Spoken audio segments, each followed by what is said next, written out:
ورحمه الله وبركاته. ازيكم حبايبي؟ عاملين ايه؟ يا رب تكونوا بخير. جيت لكم النهارده فيديو جديد، والنهارده مش روتين، النهارده فيديوهات اللي انتوا بتحبوها، المشتريات.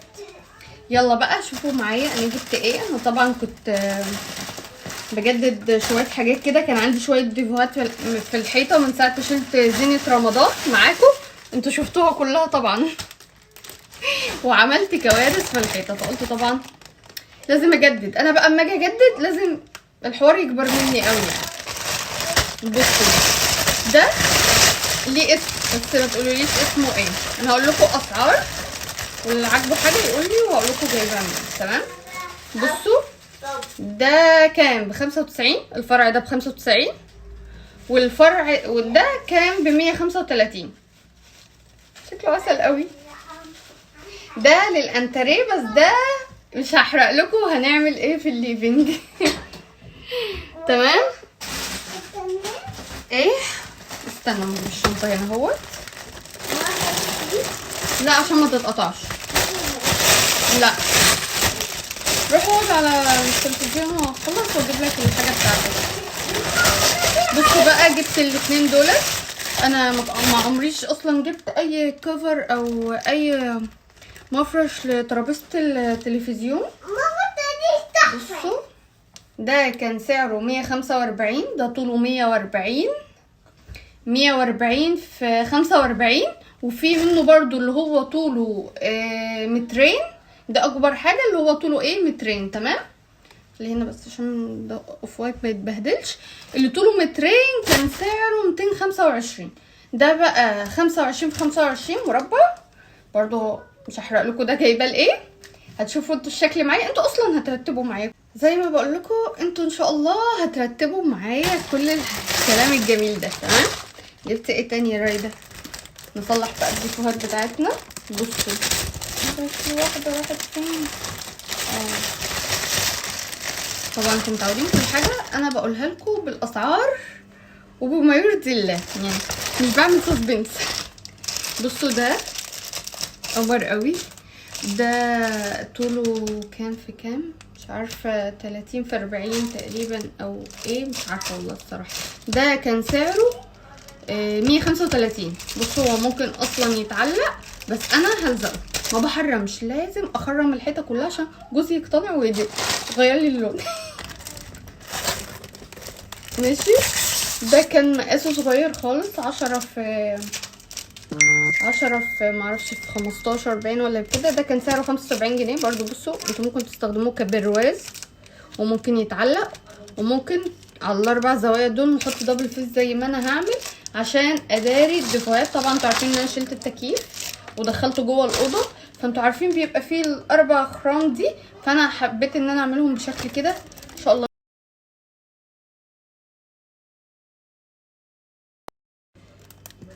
انا اسفه، التليفون جالي تليفون.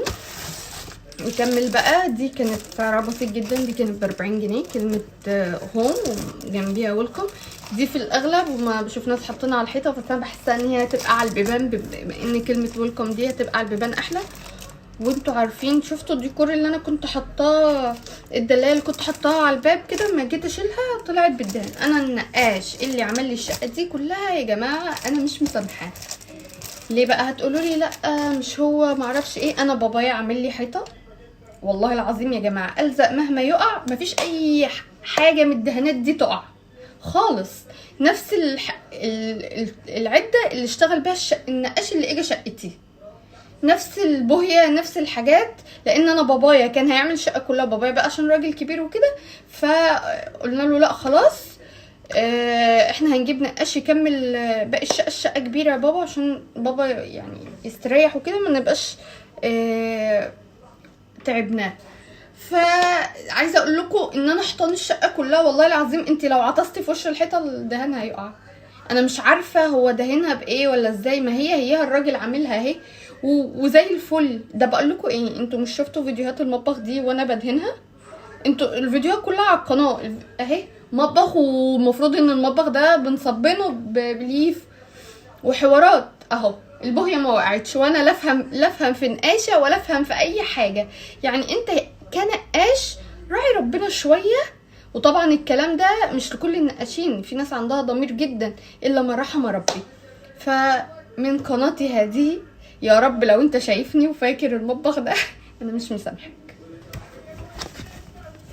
تمام، دي كانت اول شنطه. جبت ايه تاني يا رويده؟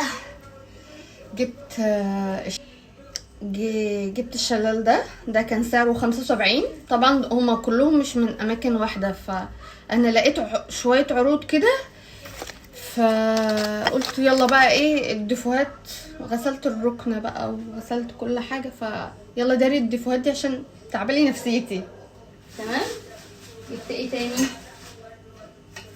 بصوا جبت دي، وانا المفروض اصلا جايبه الزرع ده ليها، مش عارفه هيليق هنا ولا لا.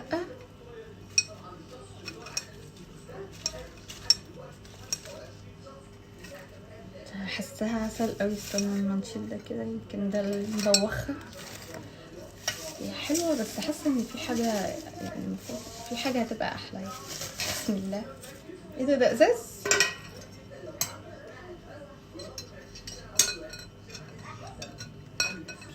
خايفه اتعامل مع الازاز، معرفش ليه. بسم الله كده.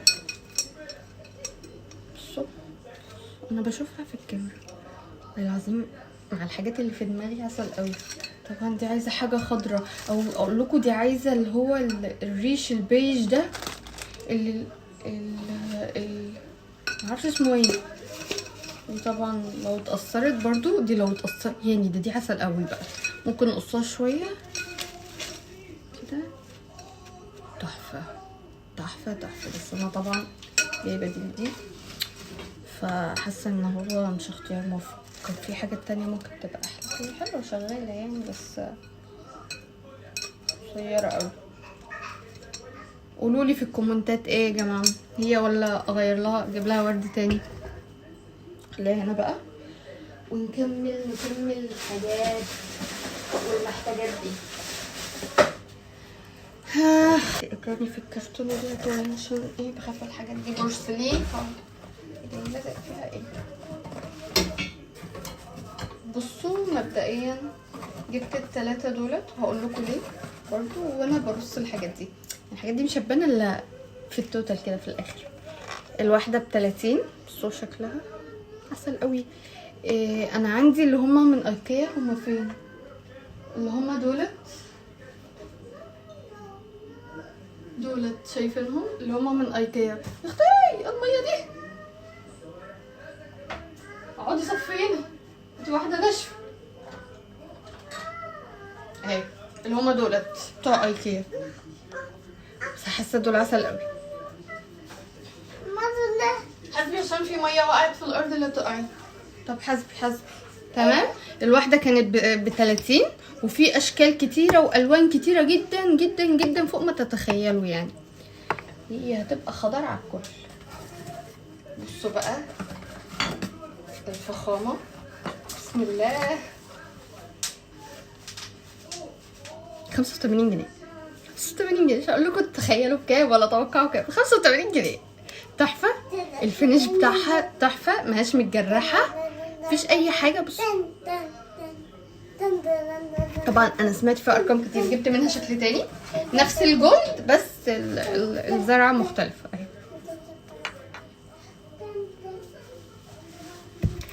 برضو بنفس ال85. بصوا عنده الوان خطيره اللي هو البيبي بلو والبيبي بينك دولت. بس انا عايزه اجيبهم بس مش عارفه احطهم فين يعني، ما عنديش حاجه تليق عليهم. تمام. بصوا بقى ديت انا اصلا جايبه واحده فخمه شويه عندي. دي شعبيه شويه بس انا عجبني شكلها. وبعدين انا جايباها برضو هلزقها لديفو معين في الحيطه. بصوا والله كل الحاجات دي 3/4 جايباها ديفوهات في الحيطه، وجايه ايه اظبطها. جبت ايه يا رودي تاني؟ جبت منه لقطه فريده، وجبت لاحمد برضو من اختي. كان ب35 جنيه. بصوا هو ازاز حلو قوي ان هما يشربوا في حاجه ازاز. ولو رايحه في حته بصوا معاه البتاع دي عشان ما يخرجش ميه. ودي معرفش بتركب فين. دي لزق، دي بتتلزق. تمام. وشيلي دي كده جوه واقول لكم بتركب ازاي، عشان لو انت رايحه في حته وعايزه تقفليه. دي سيليكون مش بتنزل اي حاجه. وحتى بصوا الشاليمو بتاعه برضو، عارفين الخامه الشموا دي شبه الشموا مش سيليكون، بيبقى كده اهوت. ويشربوا فيه ان هما يشربوا حاجه صحيه في الازاز احسن بكتير من انهم يشربوا. انا بشربهم الصراحه في البلاستيك لانهم كسروا لي نص الازاز، ولكن لازم يشربوا في حاجه صحيه. ده قلت لكم 35. اخدت بتاعتي وبتاعت رن وبتاعت ديدا، يعني واحده القطو وواحده الديدا اهي. احط فين تاني؟ المطبخ ملح. وجبت دي برضو طرقه عندي العيال كتبوا عليها، فانا شلت الكتابه ديت كلها. بس جيت بقى لقاها كان بيلق لعبه كده، فعملت ايه عارفين انتوا زي اخرام كده. عايزه اوريكم الشكل بتاعه. فهو اصلا الاشكال اللي عنده كلها خلصت. انا كان عاجبني كذا شكل، حاجه يعني تحفظ البيت. طبعا ما فيش احسن من الموازتين. ف ايه والله ما شفت الموعظه. قل اعوذ برب الناس، قل اعوذ برب الفلق، وقل هو الله احد. فدي احسن حاجه للبيت يعني. وهوريكم كله بعد ما اعلقه طبعا، وهستنى رايكم وكومنتاتكم. لو في حاجه انا شايفين ان انا ممكن ابدلها بحاجه قولوا لي. انا لسه برضو في اوردر جايلي عشان اللي بقول لكم لمكان التكييف دي مش داخل دماغي احط دول، فطالبه لهم حاجه بالعرض كده بعرض التكييف. فاول ما تيجي هصورها لكم وهستنى رايكم كومنتاتكم. واللي اول مره يشوفني بجد شرفتيني ونورتيني. اتمنى بقى تبقي من عيلتي الكبيره، من عيله رودي كورنر. وهستناكم في فيديو جديد. مع السلامه.